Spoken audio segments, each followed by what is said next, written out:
देश की संसद में जाति जनगणना संग्राम मचा है। इसी बीच कांग्रेस ने सांसद अनुराग ठाकुर के भाषण का वीडियो एक्स पर पोस्ट करने के लिए पीएम मोदी के खिलाफ विशेषाधिकार प्रस्ताव लाने का नोटिस दिया है। इसमें कथित तौर पर सदन की कार्यवाही से निकाले गए अंश का मुद्दा शामिल है। लोकसभा में बजट पर अपने भाषण के दौरान भाजपा सांसद अनुराग ठाकुर की कुछ टिप्पणियों को स्पीकर ओम बिरला ने हटा दिया था। जाति जनगणना से जुड़ी मांग को लेकर राहुल गांधी पर अनुराग ठाकुर की एक टिप्पणी ने बवाल मचा दिया था। चलिए आज की इस रिपोर्ट में समझते हैं इस पूरे मामले के बारे में। नमस्कार, मैं यशस्वी जोशी स्वागत करती हूं आपको यूबी मीडिया की पेशकश सियासत नगरी में, जहां हम आपके लिए लेकर आते हैं सियासत के गलियारों से वो खबरें जिनसे आप अनजान हैं। गृह मंत्री अमित शाह के खिलाफ राज्यसभा में विशेषाधिकार हनन का नोटिस लाया गया है। वहीं केरल के भारतीय कम्युनिस्ट पार्टी के 3 सांसदों ने राज्यसभा के सभापति जगदीप धनखड़ से अनुरोध किया कि वो केंद्रीय गृह मंत्री अमित शाह को वायनाड त्रासदी पर ध्यानाकर्षण प्रस्ताव के दौरान अपने बयान को स्पष्ट करने के निर्देश दे। शाह ने कहा था कि राज्य ने केंद्र के मौसम संबंधी अलर्ट को नजरअंदाज कर दिया। ऐसे में सवाल उठ रहा है कि आखिर ये विशेषाधिकार हनन क्या होता है। संसद की कार्यवाही चलने के लिए कुछ नियम होते हैं। कुछ नियम सांसदों को कुछ अधिकार देते हैं। हालांकि इन विशेषाधिकारों की कोई संहिताबद्ध सूची नहीं है, लेकिन इसमें संसदीय बहस के दौरान स्वतंत्र अभिव्यक्ति का अधिकार शामिल है, ताकि सांसद इस पर अदालती कार्यवाही के लिए उत्तरदायी न हो। पंजाब से कांग्रेस सांसद चरणजीत सिंह चन्नी ने प्रधानमंत्री नरेंद्र मोदी के खिलाफ विशेषाधिकार हनन का नोटिस दिया है। कांग्रेस सांसद ने अनुराग ठाकुर के भाषण के एक्सपंज्ड हिस्से को ट्वीट करने पर आपत्ति जताई है। अब लोकसभा अध्यक्ष ओम बिरला को यह तय करना होगा कि प्रधानमंत्री के खिलाफ प्रस्ताव लाया जाए या नहीं। पंजाब के जालंधर से लोकसभा सदस्य चन्नी ने इस नोटिस में जवाब दिया है कि प्रधानमंत्री मोदी ने ठाकुर के भाषण के उस अंश वाले वीडियो को सोशल मीडिया मंच एक्स पर साझा किया जिसे सदन की कार्यवाही से हटा दिया गया था। उन्होंने आरोप लगाया है कि पीएम मोदी का ये कदम सदन के विशेषाधिकार का हनन है। गौरतलब है कि लोकसभा की कार्यवाही सदन के नियम पुस्तिका से चलती है। रूल बुक के एक अध्याय विशेषाधिकार प्रस्ताव से संबंधित है। संसद के रूल बुक में वर्णित नियम संख्या 222 में कहा गया है कि कोई भी सदस्य लोकसभा अध्यक्ष की सहमति से किसी दूसरे सदस्य या लोकसभा या किसी समिति के खिलाफ विशेषाधिकार उल्लंघन का प्रस्ताव ला सकता है। नियम 225(1) में कहा गया है कि अगर लोकसभा अध्यक्ष नियम 222 के तहत विशेषाधिकार प्रस्ताव के नोटिस से सहमत होते हैं तो वो सदन की कार्यवाही के दौरान नोटिस देने वाले सदस्य को प्रस्ताव लाने की अनुमति दे सकते हैं। उन्होंने कहा कि नोटिस देने वाले सदस्य अपनी सीट पर खड़े होकर प्रस्ताव के बारे में संक्षिप्त बयान दे सकते हैं। वहीं अगर लोकसभा के सभापति ने नोटिस अस्वीकार करके उस कथित प्रस्ताव से अपनी सहमति नहीं जताई तो वो तत्काल अपने आसन से अपना फैसला सुना सकते हैं। ऐसा करते वक्त वो सदस्य का दिया नोटिस पढ़ सकते हैं और आखिर में ये बता सकते हैं कि इसे ठुकरा दिया गया है। सरकार के सूत्रों के हवाले से खबर है कि प्रधानमंत्री के खिलाफ कांग्रेस सांसद चन्नी के नोटिस पर आगे कदम उठाए जाने की संभावना नहीं है। इसके पीछे यह भी कहा जा रहा है कि ठाकुर ने अपने संबोधन में किसी का नाम नहीं लिया जब उन्होंने कहा कि जिनकी जाति पता नहीं वो गणना की मांग कर रहे हैं। सूत्रों ने कहा कि ठाकुर की इस टिप्पणी को कार्यवाही से हटाया नहीं गया है क्योंकि इसमें सीधे तौर पर किसी का जिक्र नहीं था।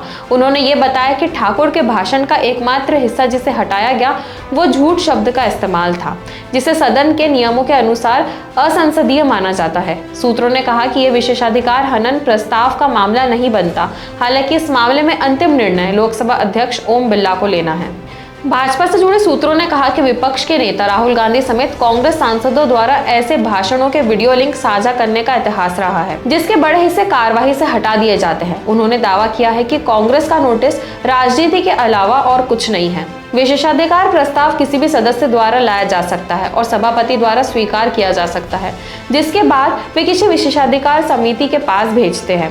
साल 2000 से शुरू हुई नई सदी में ऐसे मामले की बात करें तो देश की एनडीए सरकार के प्रधानमंत्री के खिलाफ ऐसा पहला नोटिस मई 2002 तब कांग्रेस के मुख्य सचेतक प्रियरंजन दास मुंशी ने तत्कालीन पीएम अटल बिहारी वाजपेयी के खिलाफ विशेषाधिकार प्रस्ताव पेश किया था।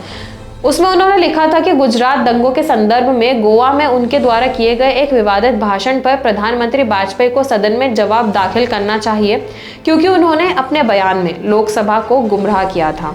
एक रिपोर्ट में वाजपेयी के खिलाफ लाए गए विशेषाधिकार हनन नोटिस में कहा गया था कि वाजपेयी ने अपने भाषण में मुस्लिमों की गलत व्याख्या की थी। नोटिस आया तो वाजपेयी ने अपने स्पष्टीकरण पर जोर देते हुए कहा कि उनके भाषण की भावना में कुछ गलत नहीं था। उन्होंने लोकसभा में कहा कि इस्लाम दो प्रकार के हैं, एक सहिष्णु और दूसरा जिहादी। ऐसे में उनका इरादा इस्लाम का अनादर करने का नहीं था। कांग्रेस ने उनके जवाब को अपनी नैतिक जीत बताया और स्पीकर के आदेश को स्वीकार कर लिया। मार्च 2011 में भाजपा ने तत्काल यूपीए सरकार की अगुवाई कर रहे पीएम मनमोहन सिंह के खिलाफ एक विशेषाधिकार प्रस्ताव पेश किया, जिसमें उन पर कैश फॉर वोट घोटाले में सदन को गुमराह करने का आरोप लगाया। वो प्रस्ताव सुषमा स्वराज ने पेश किया था। सुनवाई के बाद स्पीकर ने उस विशेषाधिकार प्रस्ताव को खारिज कर दिया। नवंबर 2013 में पूर्व केंद्रीय मंत्री और पूर्व कांग्रेस नेता नटवर सिंह ने तत्कालीन पीएम मनमोहन सिंह के खिलाफ विशेषाधिकार प्रस्ताव पेश किया, जिसमें उनकी सरकार पर तेल के बदले भोजन मामले में संयुक्त राष्ट्र द्वारा नियुक्त पैनल की निष्कर्षों में न्यायमूर्ति पाठक समिति की रिपोर्ट को लीक करने का आरोप लगाया गया। सद्दाम हुसैन शासन के दौरान इराक से हुए एक समझौते में नटवर सिंह के बेटे जगत का नाम था। न्यायमूर्ति पाठक समिति की रिपोर्ट में कहा गया था कि नटवर सिंह और उनके बेटे जगत के दोस्त अंदलीप सहगल और उनके रिश्तेदार आदित्य खन्ना ने यूएन द्वारा स्वीकृत सद्दाम शासन के 3 क्रूड ऑयल कॉन्ट्रैक्ट हासिल करने में मदद करने के लिए अपने पद का दुरुपयोग किया। इसके बदले में जिस कंपनी को कॉन्ट्रैक्ट मिला उसने उन्हें कमीशन का दिया। संसद में हंगामा हुआ और उसके बाद स्पीकर ने प्रस्ताव खारिज कर दिया। जुलाई 2018 में लोकसभा में मल्लिकार्जुन खड़गे ने राफेल जेट की कीमत पर उनकी टिप्पणियों को लेकर पीएम मोदी और तत्कालीन रक्षा मंत्री निर्मला सीतारमण के खिलाफ विशेषाधिकार प्रस्ताव पेश किया, जिसमें दावा किया गया कि राफेल जेट्स को यूएपीए के दौरान तय किए गए भाव से ज्यादा दाम पर खरीदा जा रहा है। प्रधानमंत्री ने रक्षा मंत्री के साथ मिलकर जानबूझकर सदन को गुमराह किया है। इसलिए सभापति से अनुरोध किया जाता है कि विशेषाधिकार हनन के इस नोटिस को स्वीकार किया जाए और आगे की कार्यवाही के लिए विशेषाधिकार समिति को भेजा जाए। अध्यक्ष ने प्रस्ताव स्वीकार कर लिया, लेकिन मामला विशेषाधिकार समिति के सामने कभी नहीं गया। फरवरी 2021 में तेलंगाना राष्ट्र समिति के सांसदों ने राज्य को आंध्र और तेलंगाना में विभाजित करने वाले आंध्र प्रदेश पुनर्गठन अधिनियम के पारित होने पर उनकी टिप्पणियों को लेकर पीएम मोदी के खिलाफ विशेषाधिकार प्रस्ताव पेश किया। उस नोटिस में कहा गया था कि उनका बयान संसद भवन को सबसे खराब और अपमानजनक तरीके से दिखाने का प्रयास करता है, सदन की प्रक्रियाओं और कार्यवाही को और उसके कामकाज को बदनाम और अपमानित करता है। हालांकि इस प्रस्ताव को विशेषाधिकार समिति द्वारा कभी नहीं लिया गया। मार्च 2023 में कांग्रेस नेता केसी वेणुगोपाल ने नेहरू परिवार के कथित अपमान को लेकर पीएम मोदी के खिलाफ विशेषाधिकार प्रस्ताव पेश किया था। उसमें लिखा था कि प्रथम दृष्टया मजाक में की गई टिप्पणियां न केवल अपमानजनक है, बल्कि नेहरू परिवार के सदस्यों विशेषकर सोनिया गांधी और राहुल गांधी के लिए अपमानजनक है। तब मोदी ने सवाल किया था कि गांधी और प्रियंका गांधी ने नेहरू उपनाम क्यों नहीं अपनाया। विशेषाधिकार समिति ने इस मामले को कभी नहीं उठाया। जुलाई 2024 में अब जाति जनगणना पर अनुराग ठाकुर के बयान को अपने सोशल मीडिया हैंडल पर शेयर करने की वजह से पीएम मोदी के खिलाफ मोदी 3.0 में लाया गया ये पहला विशेषाधिकार हनन नोटिस है। इस नोटिस का क्या नतीजा निकलेगा ये अभी भविष्य में गर्भ में है। अब बात करते हैं गृह मंत्री अमित शाह की। गृह मंत्री अमित शाह पर वायनाड त्रासदी को लेकर गलत बयानी करने का आरोप केरल के कम्युनिस्ट पार्टी के सांसदों ने लगाया है। केरल सीएम पी विजयन ने बुधवार को केंद्रीय गृह मंत्री अमित शाह के उस दावे को खारिज कर दिया कि राज्य सरकार को भारी बारिश के कारण वायनाड में प्राकृतिक आपदा के बारे में 23 जुलाई को ही चेतावनी दे दी गई थी।